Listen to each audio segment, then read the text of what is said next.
You're listening to the Reds Podcast. This is episode number 121. Jeff Sanders is back. We're talking about how to bounce out of bed with a smile and dominate your day before breakfast. That's coming up on this episode of Red Podcast. This is the Red Podcast. Real entrepreneur development. Make more money, work less, and live a life of freedom. No BS advice that really works. Here's your hosts, David Hooper and Laurel Staples. Jeff Sanders is back in the co-host seat. We're talking about boosting productivity, forming lifelong healthy habits, bouncing out of bed with a smile, and how to dominate your day before breakfast. Specifically, how to be intentional about your day. How do you do that, Jeff? Things are being thrown at you left and right. You got mobile phones, Facebook, Twitter, kids screaming, your wife is pissed. How can you be intentional about your day? It's a great question. I think that's probably one of the greatest challenges that we face now because of technology, because of the opportunities that we have everywhere, because of Facebook, because of phones. The most important thing that we can possibly do is first figure out what matters and then figure out how to make sure that what matters actually stays on our schedule and actually gets accomplished. And that's one of the main goals of the 5 a.m. Miracle is to say, I have personal goals. I want those goals to happen. When can they happen? Why not bright and early, at sunrise? Because that's a great time for me to wake up and focus and really think through my day.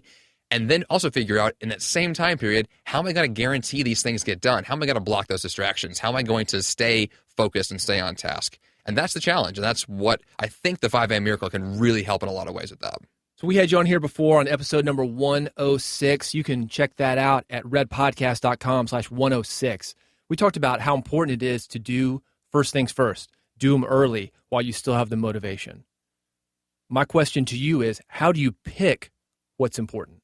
Choosing what matters is really a personal choice. I think that all of us have very similar goals, though. We have career goals that matter to us. We have personal health goals, relationships. These things are the typical things we want to see. And in the early morning, the average person that does the 5 a.m. Miracle will focus on exercise as one of the main components. They also spend time usually reading, so it's a personal development time, maybe some spiritual time, meditation or yoga. A lot of quiet time is good in the morning to really get your brain set. So as far as how to choose the things, it's up to you to decide what matters in your life. I like to go at the begin, the end in mind philosophy with Stephen Covey and really ask myself, who do I want to be as a person? What I want to make as a part of my life? For me personally, I like to prioritize physical fitness because I love running marathons. It's a personal hobby of mine. It's a passion of mine. And so if marathons matter to me, then running early in the day matters to me. It backtracks from there. So pick a goal that's meaningful to you and figure out, well, which part of this goal can I work on at 5 a.m. because that's a great time to wake up and really have exclusive focus on that goal. What if somebody doesn't want to wake up at 5 a.m.? Does it have to be that early? It doesn't, no. So thankfully, you do not have to be an early riser to make this effective because early is a subjective thing. Like early could be 2 a.m. to you or it could be 10 a.m. It really depends on how your day is structured. 5 a.m. works for me because when I began that process, I had a day job where I had to be there at 9 a.m. 5 was a really great way to wake up early enough to focus on a few key things, but still have time to get to the office refreshed and ready to go. You could choose a different time. It doesn't really matter as long as you are purposeful and intentional about what that time is because you've structured it and you know, well, before I go to work, I have to have time to take a shower, eat breakfast, squeeze in a workout, take the kids to school. Whatever it is that matters to you that day, those things have been planned in advance. And so you can say to yourself, well, this is where I have to be at work. What's the best time for me to wake up? And then the rest of your day flows from there. We talked about this on the last episode you were on here. Again, episode number 106, redpodcast.com/106, if you want to hear Jeff talk about his philosophy a little bit more in depth. We talked about the very, very wealthy, successful guys that you see taking care of physical fitness in the morning. At the gym, if you really want to meet some super successful people, get yourself a gym membership, start setting that alarm clock early, and go. Because these guys know that to be successful, one, they're going to keep themselves in shape, they're going to feel better and get more done. And they know that they have to get those important things done early in the day. So working out is when they do that. Definitely. I think that one of those common things that I see is that people who are getting the most done, who are the most productive, are also athletes. They're also physically fit. They care about their body. They know that being healthy matters. And they prioritize the majority of what they do with that early in the day. So I know that 5 a.m. for many people is the only time in the day they have to work out. It's the only time they have to make a smoothie. And so if it really is for you the only time you can, then optimize that. Take advantage of that and really squeeze in all those things that matter. You work with a lot of successful people. You help a lot of people to become even more successful. I'm curious to know what you think about this, because this is something that I've noticed. There are different elements of success in life: relationship success, money success, health success. I feel those are the big ones. And when you say money, I'm going to say career. We'll throw that in there. Do you find that people have all of those things together, maybe 2 out of 3, or maybe just one? Can you just have one? I think a lot of people who are the most successful, they do find a sense of balance over time. But for most people, there's going to be 1 or 2 areas that stand out as their most important. So you have these seasons of life. If you're a young parent, then your family life is going to matter the most to you, and maybe you're going to work out a little less often than you would like. I'm in a phase right now where my business is the most important part. It's the number one thing that gets all of my attention. You do have these seasons. I think that people, over the course of their life, if you have enough of these right seasons, you get enough of these right habits in place, then you can be successful in all of these areas over time. Especially with my health. A few years ago, health was my number one goal. And so I created these healthy habits, a system where I could train for a marathon, where I could have my daily smoothies, where I could do the yoga and better sleep patterns. And those things added up to me being able to focus on my business and focus on relationships. So when you have these seasons and you really get a lot in depth into one area, that will carry over into the next season of life when it's not your priority, but you still have those ingrained habits that carry forward. That's something I notice, is that when somebody's trying to get something together, they try to do it all at once. This is the year when I'm going to have a great relationship. I'm going to lose 50 pounds and I'm going to make a ton of money. Can you do it like that? I wish that was possible for everybody. I think that in rare cases, maybe it can be if you're a superstar, but for most people, doing too many goals at once is too many goals at once. It's not going to be as effective. I know this year for me, it's been a really strong focus on doing less to achieve more. And so that means sacrifice. It means certain things will not happen yet. I have a goal of publishing a book that will happen maybe a year from now, maybe later. I'm not really sure, but I do know that as a big goal that matters, later in life, it's going to happen later in life. And what matters today is what matters today. So knowing the season that you're in and choosing those few specific things that mean the most to you, that's going to have the biggest impact for you, not only in the short term, but also in the long term, because you're going to be able to give those goals the attention they really need. What about balance? Let's say you've got a family, got a couple kids. They're not going to like hearing that your priority is business. It's true. I know that a lot of spouses out there might think, I don't want my spouse to be committed to his business and committed to running these marathons and not going to be around for the family. And that's true, that there's going to be a sense of figuring out when the best time is right to make that work for you. I know with my wife, communication is huge. We have to talk about our goals as a couple constantly. And the more we do that, the more we can find the balance that works. At one point, I was doing a morning workout 7 days a week, and I was working out for an hour or 2 hours a day. It was too much. I didn't have time for my other priorities. You find a balance there. There's definitely a way to make it all work. It's not going to all work really well all the time. There's always going to be one thing that tends to matter most, and if you know what that is, that's your big rock for your week, then everything can fall around those things. All right, let's get personal. Let's talk about your wife. Okay. I'm also married, wife normally being the co-host. I feel like you've really got to have some support. It doesn't have to be through a spouse, but can you talk about support and how important that is to have people that are on the same track as you are when it comes to your goals? Because they can sabotage it. It can work the opposite way. You're trying to go for something and they will pull you back in like crabs in a barrel. Yeah, I am very lucky. My wife is amazing. She is one of those people that she thinks like I do, and we have this similar mentality, which is that we have personal goals we want to achieve, and we want to support each other in our personal goals. We also have goals as a couple, and we have goals for a family, and we have these things that we want to achieve together. And so we know that working together and talking more often is the best way for those to happen. I make a morning smoothie, but I have a very loud blender, and I'm not allowed to make my smoothie before she wakes up. And that's just one of those, we have to make those kinds of compromises. It's funny, you've got a Vitamix blender. I have one as well. And I've actually taken mine outside. If Laurel has a client or if she's trying to record something or if she's sleeping, because those things are loud. They scare everybody. I feel like I need earplugs to keep from hearing damage. Oh, definitely. I think that's one of those. It just seems like a small or silly thing, but the reality is that's your relationship. And if you make your wife unhappy, it's going to be really tough to do your other goals in life. I think it's important if you have a business partnership, not just personal partnerships, because the partner that you work with in business, sometimes you're spending more time with him or her than you are your wife. Yeah, it's quite possible, especially if you love your job and love what you do, you can spend a lot of time at the office. And that's definitely something you have to keep under wraps. You have to know what your priorities are and decide ahead of time. This really comes down to boundaries, is being intentional about where your time is going to be spent and with who, and making sure that those things that matter to you are given the time that they're due. And so for me, my wife and I spend a lot of time in the evenings together, and that's really our time. We know that in the morning hours, we both have our objectives, and there's not a lot of back and forth time except for the evening. So if you can decide that ahead of time and say, this is when it's going to happen, then you can adhere to that, you can stick to that boundary, and it allows you to tell your business partner, hey, I have to go, the day is over, sorry, and head home from there. I think that's tough for self-employed entrepreneur type people, because when you've got a job, for one thing, the general public accepts that you're working a job. You're at the office. They can't contact you. Being self-employed, you've got a lot more freedom yourself, and you've got to control yourself, which is difficult enough. But you've also got people that are saying, oh, no, I know you work from home. You can take me to the airport, or I can call you, or let's go out to eat for lunch. And there's a lot coming in for an entrepreneur, self-employed person. Yeah, I think that's definitely a challenge for those that work from home and create their own schedule and have, their own personal kind of bubble they live in. It is very difficult for others to understand what that really looks like.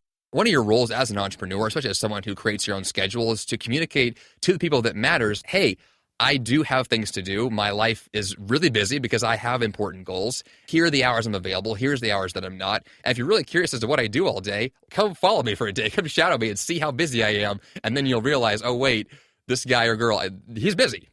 I think that's really scary for a lot of people, though, because you don't want to be rude. You don't want to hang up on your friend or ignore your friend. I think that can be tough. Any suggestions for how to put those boundaries into place?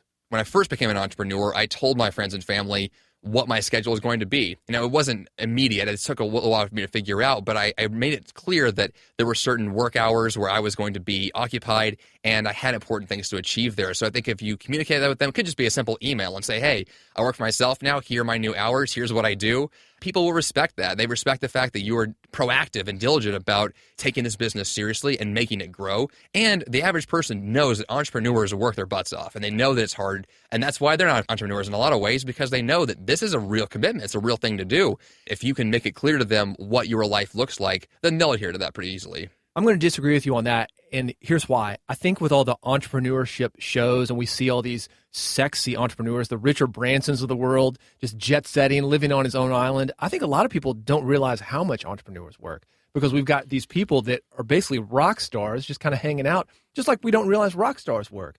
That's why I call my blog 23 hours. To get to that 1 hour on stage, you've got to work the other 23 hours of the day, and these guys make it look so, so easy. There's definitely a huge crowd out there that doesn't quite get it, but it's also true that if you haven't lived it, you don't understand it. And so once again, that makes it even more important as the entrepreneur to communicate to other people exactly what your life looks like so that they can adhere to that. That's one of the reasons I married an entrepreneur. I would date women, and I always hated it because they were like, hey, it's Labor Day. Let's go. We got a day off. Let's go out for the weekend. And can't stand it. I can't stand just doing everything on that kind of schedule. I love having that flexibility. But with that, you do have to explain to people why you have that flexibility. Just because you took off in the middle of the summer or whenever you wanted to doesn't mean you weren't working the rest of the time. How many times, Jeff, have you worked Saturdays or evenings or Sundays? We're working a lot, probably a lot more than people realize. Yeah, I've heard it called it's the 5 to 9. I said the 9 to 5. It's really, you are working many hours a day. You're working weekends and all the time, holidays. I worked over the holiday break on many days, not the full day, but there were many times where I was doing, business work when the rest of my family had the day off and they weren't doing that at all. It's definitely a different lifestyle. It's a different way of communicating. It's a different way of living, a different way of working. And I think it really does come down to the fact that you have to show people and explain to them, this is how my life runs. And it takes a little while to sink in, I think, but it's important to do that. One of the things I had difficulty with when I was switching from the musician lifestyle, staying up every night, 7 days a week, 3:30, 4 a.m., to the 5 a.m. miracle, actually waking up at that time rather than going to bed at that time, was the fact that everybody who I was surrounded with was also staying up late. Let's talk about somebody who's in that situation maybe he's self-employed, he's running his own show, doesn't have kids to wake him up, doesn't have a dog to wake him up, doesn't have a wife to wake him up. How can somebody who wants to have a more intentional day flip their schedule? Changing your sleep patterns is one of the hardest things people do. I say it's up there with changing your diet. It's a very difficult thing for most people, and it has to be something that you want to do. You have to care about it. The end result has to be something that you are committed to, because there's no way you're going to wake up at 5 a.m. just for the hell of it, right? At least something that you actually have chosen ahead of time because there's something that matters to you. We've talked about the reason why, and absolutely, when that alarm's going off at 5 a.m., it better be pretty strong. That's why I have 2 alarm clocks, because even on the days where I think I want to get up, it's 5 a.m. I may not actually be that excited to get out of bed. You have to have, at least in the beginning, this strong reason to get up. And then the next best thing is a strong system of boundaries, deciding what those times are going to be. If a 5 a.m. wake-up call matters to you, then a 9 p.m. bedtime must matter to you just as much. Because you can't have both. You can't wake up at 5 a.m. if you're going to bed at midnight or 1 a.m. Exactly. And that's the thing that most people miss, is that if their evening hours are filled with activity and watching movies and doing work and family time, that's great up to a point. But there has to be a cutoff time, a time where you say, the day is over, I'm going to take my shower, read a book, and pass out. And if you do that well, then 5 a.m. is actually not difficult at all. It's actually very easy, and you look forward to that time. When I had you on last, episode number 106, redpodcast.com/106, we talked about your morning routine. Your morning routine includes double espresso, lots of bananas and sugar and fruit smoothies. You've got water. You've got double alarms that are getting you up. What is your evening routine? How do you basically do the opposite of that? Not wake up for the day, but turn everything off.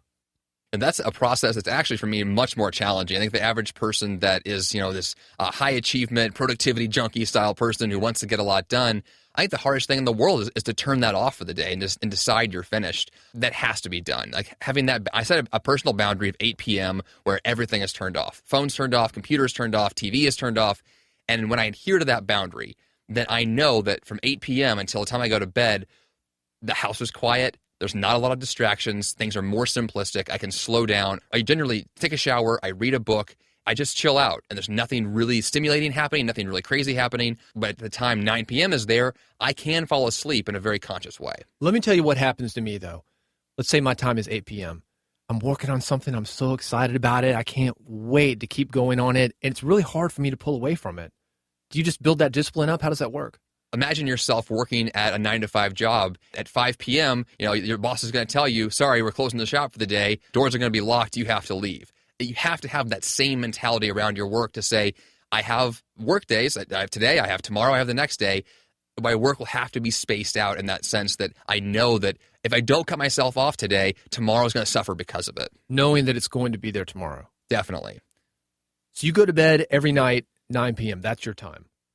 Ideally, yes. Okay. That's happened every single night. Yes, I am the 5 a.m. miracle guy. I'm giving this big speech, but let's get real. I'm a real human being with real tendencies and weaknesses, and I make mistakes all the time. So yes, 9 p.m. is the goal, and having the 8 p.m. boundary, for me, knowing my own tendencies, knowing my unwillingness to let go of work that I want to keep working on, I have set that for myself, because if I don't, then I will do what we were mentioning, this idea, I'll keep working, and I'll work on a project till 10:30, and then realize, wait, now tomorrow morning at 5 a.m. is going to be really painful because I'm not even close to asleep yet.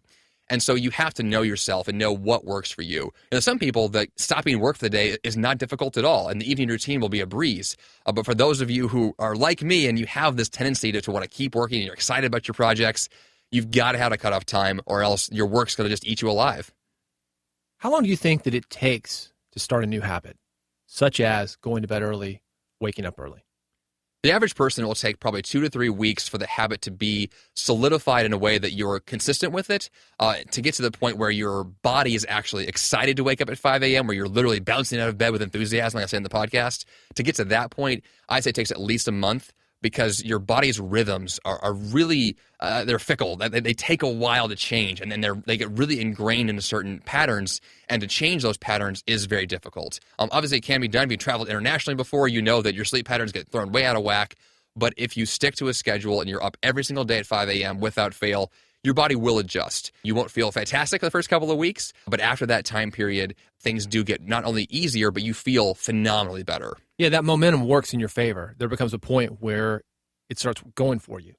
if you travel internationally, if you go over to the West Coast from the East Coast or vice versa, you'll get back on schedule pretty easily. But I can say this, when I was transitioning from the musician lifestyle, as we'll say, to where I'm going to bed, and I don't go to bed quite as early as you do, 10:30, I felt like it must feel to quit smoking or quit drugs or quit pills. It was awful for 2 or 3 weeks, and I had to have that why. That's what enabled me to finally make that change. And these days, I can't imagine not waking up early. Not quite 5 a.m., but between 5:45 and 7, depending on the day. Yeah, I also think that one of these keys is knowing how your body responds to a lack of sleep and knowing how your body will react when you don't have enough sleep. I know that for me, like over the holidays, for example, when I was traveling, I didn't stick to my schedule as much. And so when I got back into January, I had to reacclimate to that lifestyle. And it was even hard for me to do that at that point, knowing what works for me. So I had to go back to the drawing board and ask myself the questions like, why am I doing this? And what's going to allow me to make this the most effective it possibly can be? And one of the answers was, well, I'm not going to bed early enough. Well, how can I be more tired and ready for that? One answer for me was to exercise more vigorously. I started doing harder core exercises early in the morning because I then would be more tired, and your body gets higher quality sleep when you work out and you feel better. So for me, exercise was actually a big reason and a big solution to sleeping better. I found that as well. You've got to set yourself up to win, and we're talking about food. We talked about that on episode 106, redpodcast.com/106. Raw vegan is your diet. I'm vegetarian. I found food helps. I have found surrounding myself with good people. To me, I don't drink caffeine. That helps. Watching sugar, that helps. So setting yourself up to win can make that sleep or any transition easier. Certainly having the right people. You can't go to bed early when all your friends are going out late, or you got roommates or a wife or somebody who's up all night. Yeah, that is a big challenge. I mean, I know that who you live with and how your lifestyle is organized, that it makes a big difference. So my wife and I have a different sleep pattern, but it's not so different that it's that challenging. But yeah, if you have roommates, if you have loud neighbors, if you have whatever might be going on around you, you have to adjust to that. So I don't want people to think that, well, I have to do 5 a.m. because Jeff says 5 a.m. You don't have to do that. What you have to do if you want to be successful is just be intentional and just say, this is what's going to work best for me. This is how I'm going to be the most prosperous I possibly can be.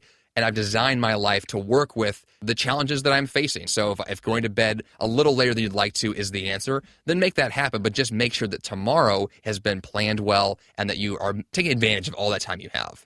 So the website, jeffsanders.com, the podcast 5 a.m. Miracle, available at jeffsanders.com, or go on iTunes and do a search for 5 a.m. Miracle. You've got a daily rituals template. Somebody who wants to get more intentional, you go to jeffsanders.com, they can get that for free. The template you can get at jeffsanders.com is a free available template. It's an Excel spreadsheet. Basically what it does is it's a simple, very, very simplistic spreadsheet that where you list the habits on the left, and then it calculates how many of those you've done throughout the week. So daily, toss in your number and say, today I meditated, and I woke up early, and I had my smoothie. And then it will calculate for you how many of those you've done throughout the week and let you know whether you're on target with the number you wanted to hit. That's a very simple system. It really is just asking the question, am I accomplishing what I wanted to accomplish on a daily basis? Because those small habits are what's going to add up to your big success in the long run. Laurel and I are both fans of a program called Streaks and just the concept of streaking, checking it off the calendar. It's funny, we've got a similar spreadsheet. It's right on our refrigerator. We have to see it every time we get food, every time we get a drink. Last night, this is how it works, and this is why you should go to jeffsanders.com and get this worksheet. One of my things that I do every day is back bends, trying to open up my chest, have better back bends, work on my spine. I know you're a big fan of inverting. I am as well. I'm a big spine guy, so I'm doing back bends. Got to the end of the day, Laurel's like, you hadn't done your back bend yet. She sees it right there in the chart. You got that accountability. It's great if you can get in on this with your spouse, with your roommate, with an accountability partner if you want to put it online. If you really want to be intentional about your day, it's a great way to list everything out. It's a great way to keep you on track. The whole purpose of Streaks, it's a lot like a chip in Alcoholics Anonymous. You get that 6 month in, 1 day at a time. You don't want to start over and have to start working from 1 day, 1 week, 1 month. There's something about that. Like I said about the sleep, the momentum starts working for you. And once you get to a certain point, that momentum will actually carry you over those harder times. It's like a snowball, and the example that Dave Ramsey uses all the time with money, it's the same exact philosophy and the same concepts that once you get started, you don't want to stop and you get excited about it. I know that works for me personally with exercise. It works really well with daily smoothies, these really simple things that once you start, you just really get excited about doing it every single day, and you feel those benefits and you see it happening in your life and you get those results. And it's a really positive addiction, if you want to call it that, because that's definitely how it works. So jeffsanders.com, if you want to change your life, dominate your day before breakfast, he's going to show you how to do it in the written word, and also his podcast, 5 a.m. Miracle. Thanks for listening. If you have questions, you've got comments, you want to check out previous episodes of Red Podcast, including the one Jeff was on last month, redpodcast.com/106. Visit us online at redpodcast.com. And if you are listening via iTunes, we'd appreciate a review. When you do that, that will help us to come up more frequently in the iTunes search engines. When that happens, more people find out about Red Podcast, and we can build a bigger real entrepreneur community. We'll see you on the next episode. You've been listening to Red Podcast, Real Entrepreneur Development. Subscribe today using iTunes, Stitcher, or via RSS at redpodcast.com.